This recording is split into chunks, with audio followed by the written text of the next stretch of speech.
এই যে হ্যাঁ, তোমার ব্যাপারটা কি বলো তো? ব্যাপার কি? কি ব্যাপার? কাল রাতেও দেখেছি তুমি এখানে দাঁড়িয়ে আছো। ভুল দেখেছেন? কিচ্ছু ভুল দেখিনি। আমি পরশুদিন থেকে দাঁড়িয়ে আছি এখানে। পরশু থেকে মানে কাজকর্ম নেই নাকি? স্টপ করছো? চিনতে পারছেন না তো আমায়, তাই তো? চিনতে পারছেন? চিনতে না, ঠিক চিনতে তো। আমি আপনাকে প্রত্যেক শনিবার পার্ক স্ট্রিটের ওখান থেকে নিয়ে আসি এখানে। হ্যাঁ তো শুধু দেখছি আপনাকে, ওই আপনাকে দেখলে একটু ভালো কাটতি হয়, মানে ওই আর কি। কেন?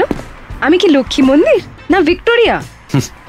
আপনার তো একটা ছোট্ট নাম ছিল যে, ওই যে শিরিন, ওটা কি হলো? খুব চালাক ভাবো না নিজেকে? ডাকবো বাবাকে? লোকজন জড়ো করবো? পুলিশ ডাকবো? কেন? রাস্তা আপনার পাবেন নাকি? আর এই থানার ওসির আমি খাস লোক, বুঝলেন তো? আচ্ছা, আমি কাকে দেখবো না দেখবো সেটা আমার ব্যাপার। আপনি কে? কি চাওটা কি তুমি? হ্যাঁ, তোমার কি ভাড়া বাকি আছে নাকি? তো কত হয়েছে বলো, আমি দিয়ে দিচ্ছি। দূর, ভাড়ার কথা কে বললো? তাহলে কিসের কথা হচ্ছে? মনটা ভালো নেই।